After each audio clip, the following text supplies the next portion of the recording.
Hello, and a very warm welcome to Nova English. Today, we have an enchanting story called The Clockmaker and the Missing Second, crafted especially for intermediate English learners.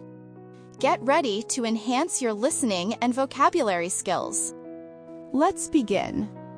In the center of a city named Synchronia, there stood a grand and magnificent clock tower. The city was famous for its perfect harmony and flawless punctuality.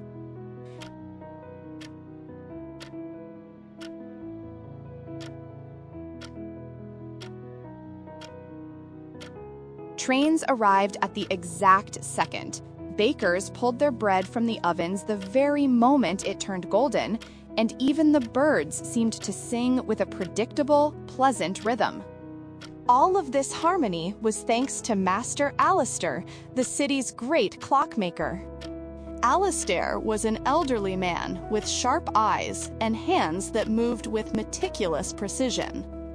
His workshop was filled with clocks of every kind, from tiny pocket watches to towering grandfather clocks.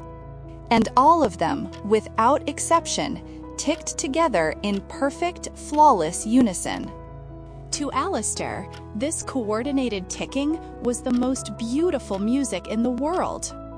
One Tuesday, something strange happened. Alistair was sitting in his workshop, working on a delicate gear, when he suddenly sensed something. It was something others would not notice.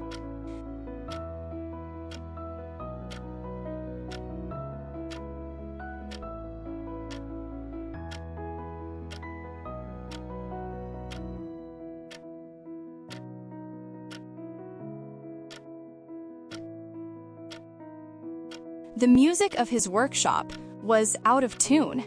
The calm and orderly hum had become a jarring, dissonant cacophony.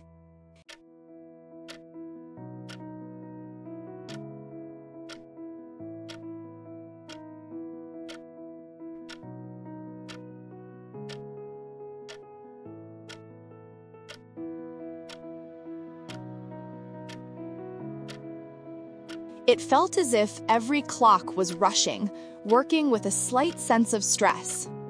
He quickly went to his most accurate instrument, an atomic chronometer. With trembling hands, he calibrated it to the chime of the great clock tower. He waited for 1 minute. The result was unbelievable. The minute had lasted only 59 seconds. 1 second. 1 whole second was missing from every minute. It was an imperceptible flaw.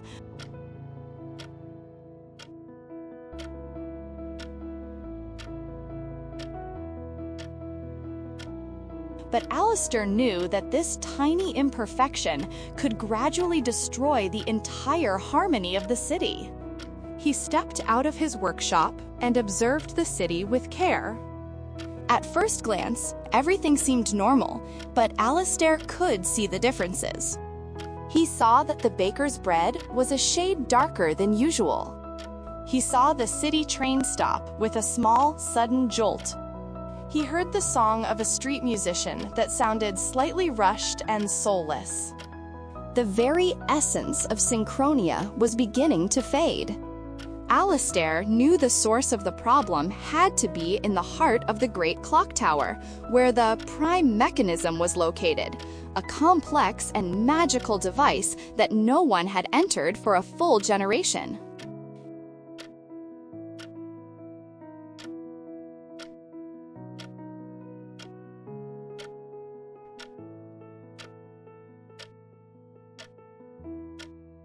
He picked up his leather toolkit and made his way towards the tower. Entering the clock tower was like stepping into another world. Gears as large as houses turned slowly. Crystal pendulums reflected light in all the colors of the rainbow. The air was filled with the deep, powerful sound of tick, tock. But even here, he could feel the discordant rush. By following the dissonant sound, Alistair found his way through the giant machine until he reached the central chamber. In the middle of the room, a glowing sphere of light and energy was suspended, the heart of time. And around it, 60 small, delicate, crystalline gears were supposed to be spinning. Each was the essence of a single second.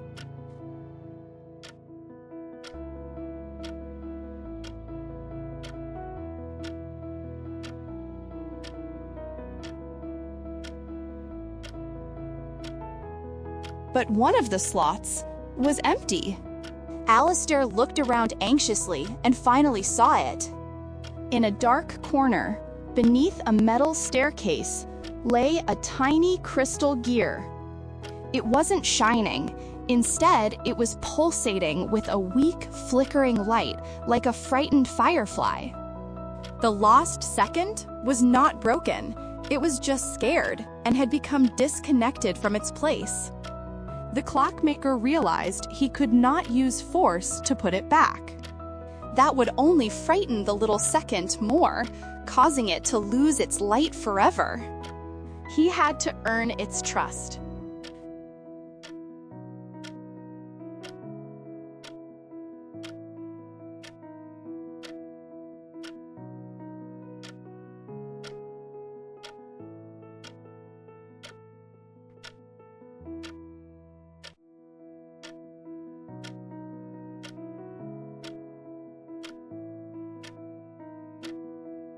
Alistair sat down slowly on the floor. He took out one of his smallest tools and, with a few spare parts, built a beautiful little device. It did nothing special, except for one thing that it did perfectly. Once every 60 seconds, it produced a single, calm, and beautiful musical note. A gentle, reliable rhythm. He switched the device on and waited. The musical note echoed in the chamber. A minute later, it sounded again, and again. The trembling, lost second slowly began to notice the calm rhythm. Its flickering light became a little steadier. It cautiously crept out from the dark corner and moved toward the soothing, melodic sound.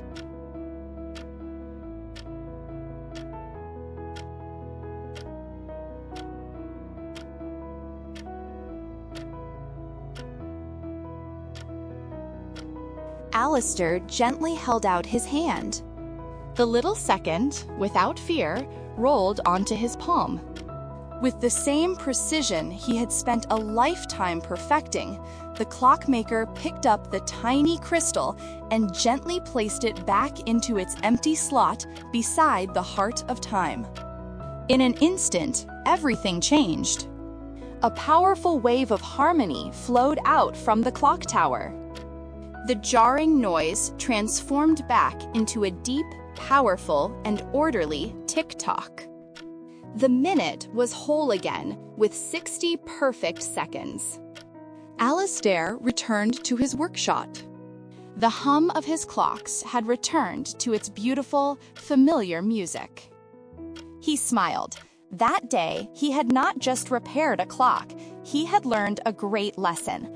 Time was not merely a mechanical measurement.